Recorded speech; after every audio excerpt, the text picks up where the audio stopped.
about homeschooling, and I want you to know this. There's no right way to homeschool. None.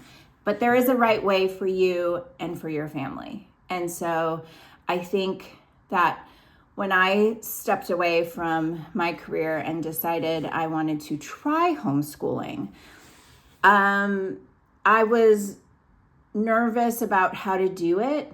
But the one thing that made me not so nervous was that I was starting out with pre-K and kindergarten. And so how much can you mess that up, right? Like, it's really like you can't color the wrong pages. You know, I know my colors and my numbers. But if you're jumping into homeschooling and, you know, you're jumping into it at 5th grade or middle school, that can feel a little bit intimidating because what do you teach and what's the right way to do that? And I think I had the benefit of coming in when curiosity was the leader of school. And that was really easy. Like everybody just follows curiosity in kindergarten because that's, you know, school's not that serious at that point.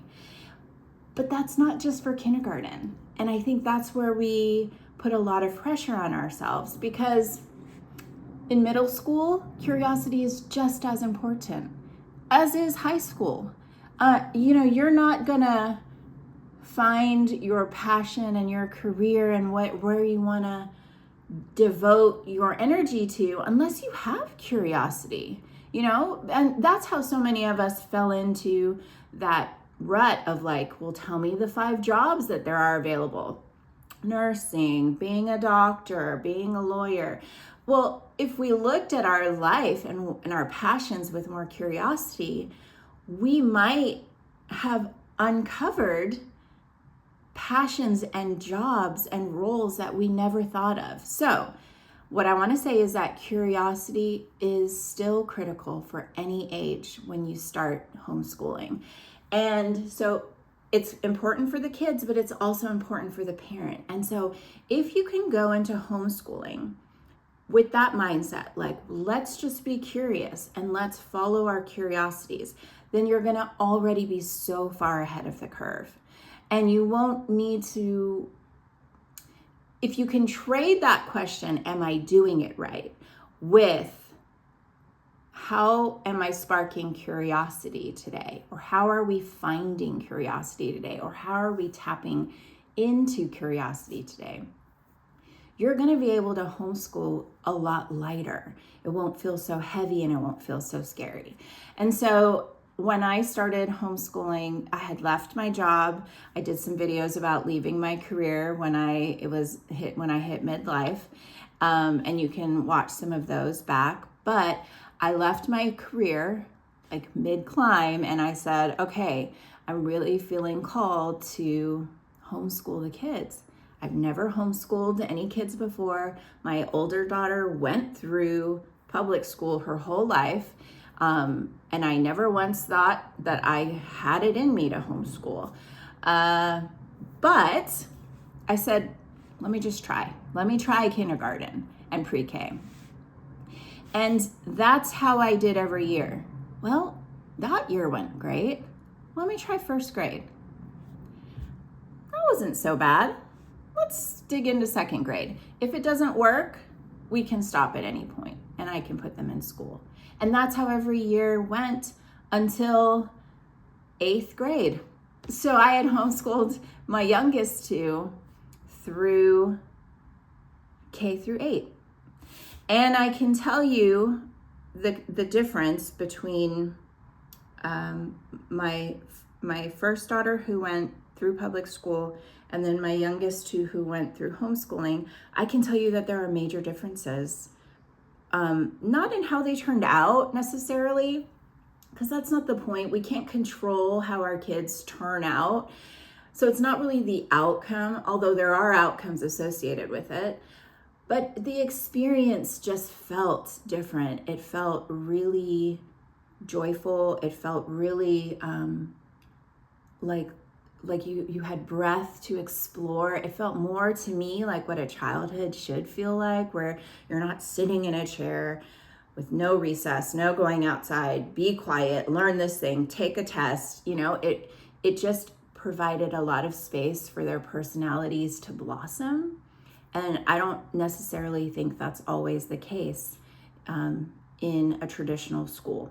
Now, there are some great schools that learn how to balance that, and I'm not taking away from the good work that they do. And not everybody has the privilege to homeschool, and I get it. But if you are someone who's considering doing homeschool, you're just worried that you don't know how to do it right, I want to put you at ease today, because remember the beginning.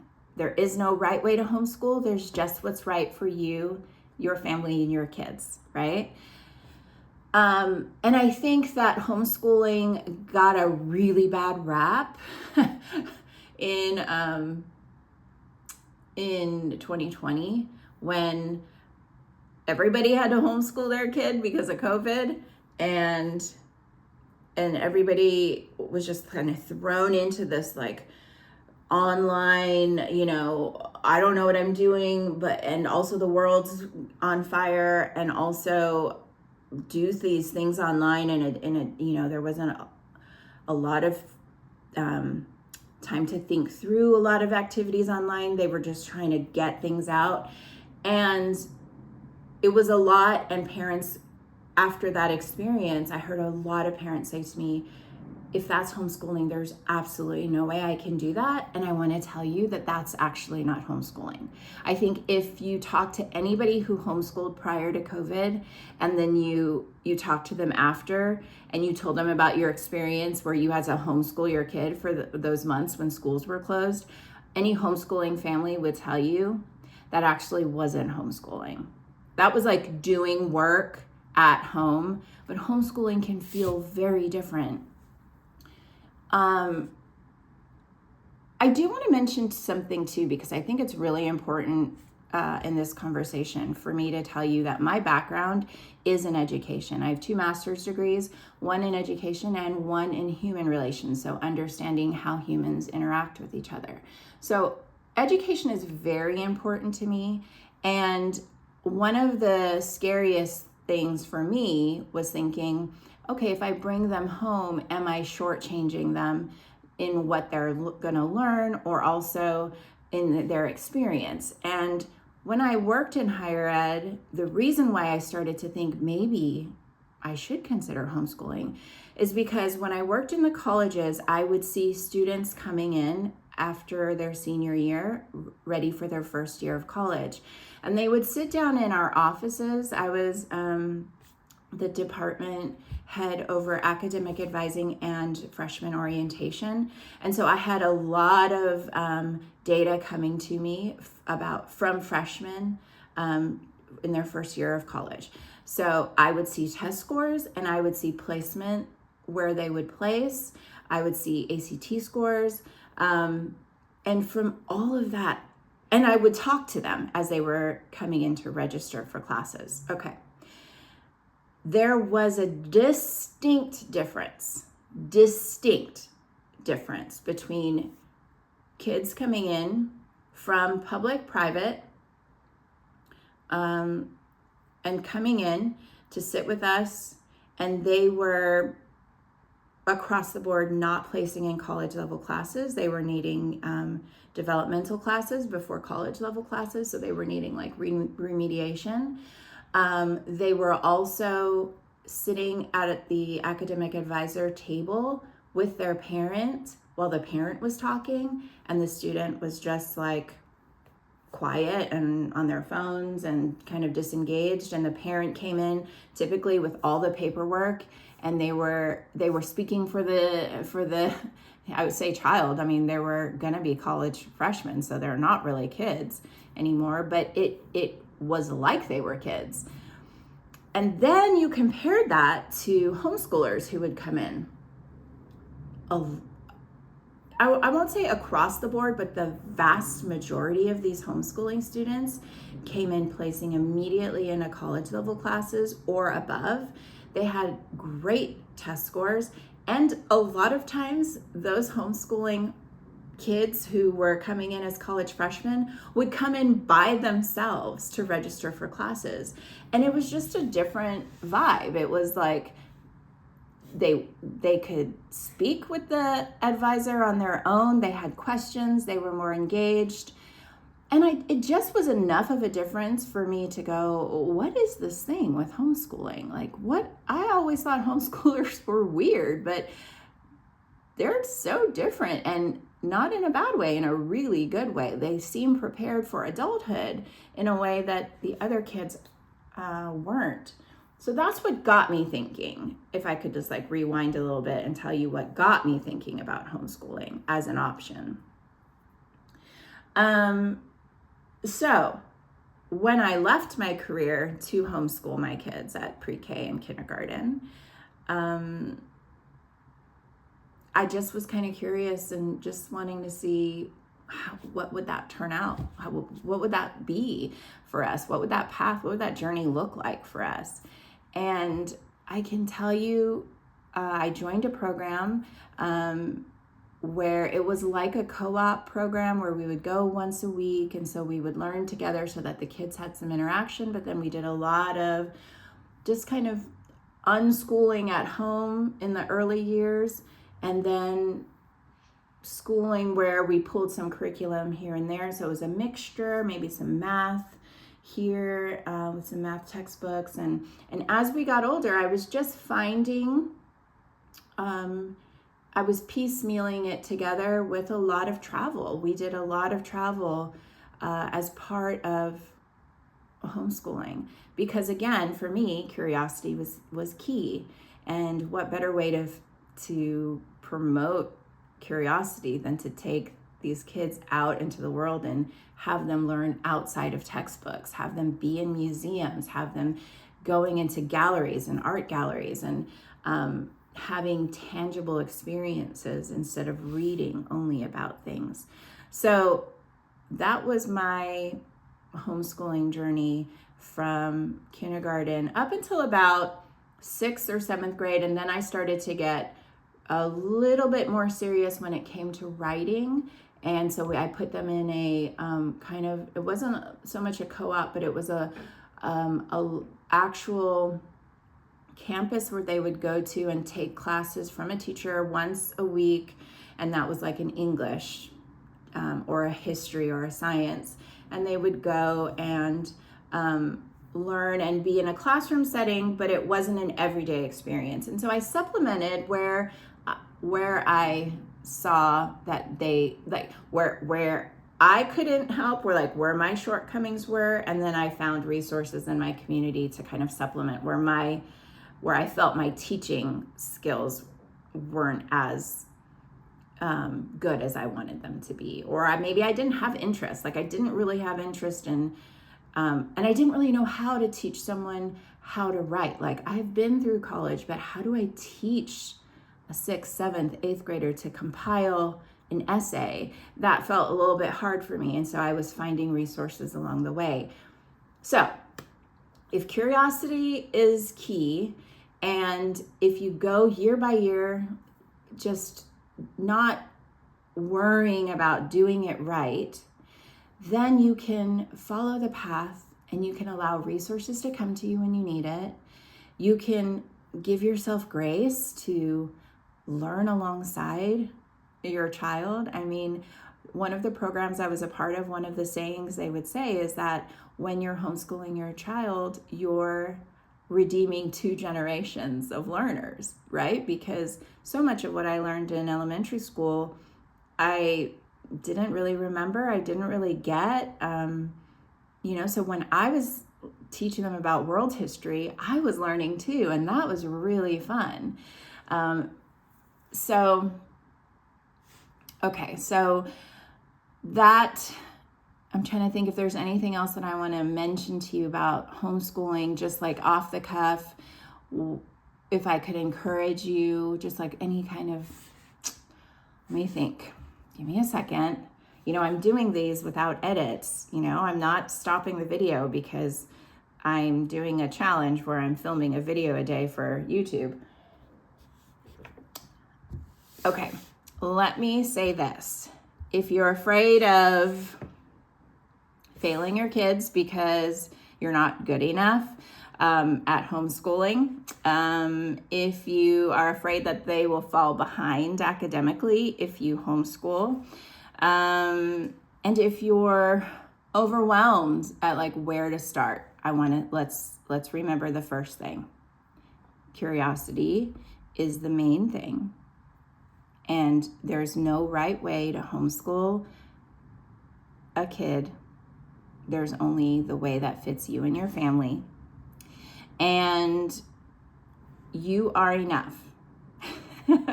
You are enough. You're enough as a parent to do it. You can do it.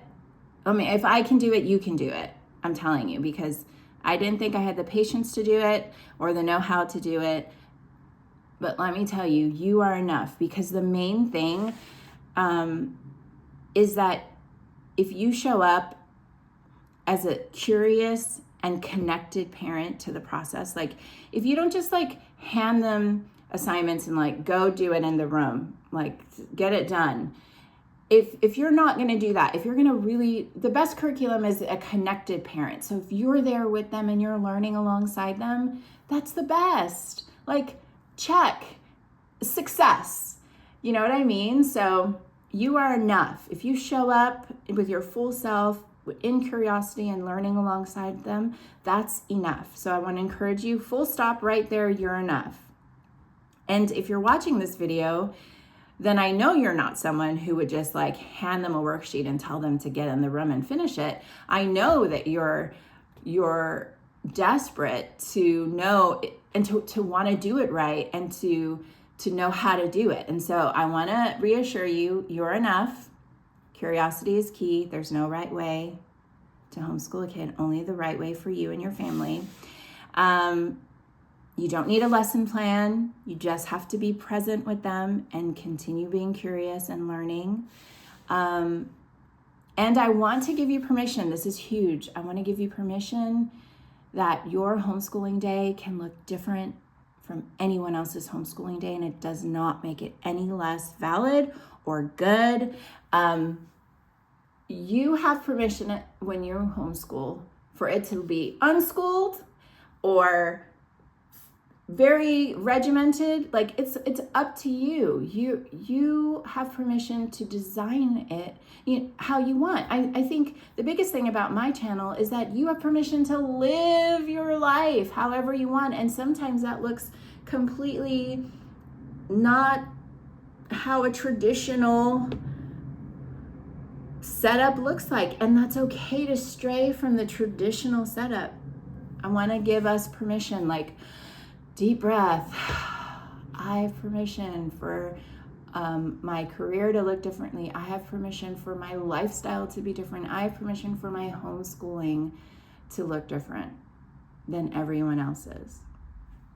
So I think the main thing, if you're trying to get started, is this.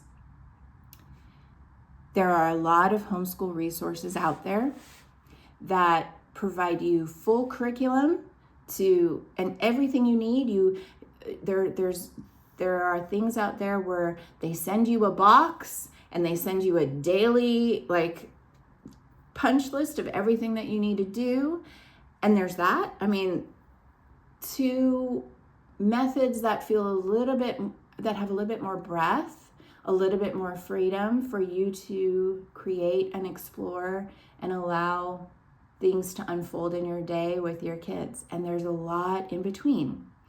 So if you are curious about maybe which one is right for you and you're not really aware of all the resources out there, what I'll do is I will drop a prompt in the video description below, and it'll be something that you can put into AI, and just copy and paste this prompt into AI, and it will generate questions to then make the best recommendation as a starting point for you if you want to research and just like begin to see what options are available to you. That is homeschooling.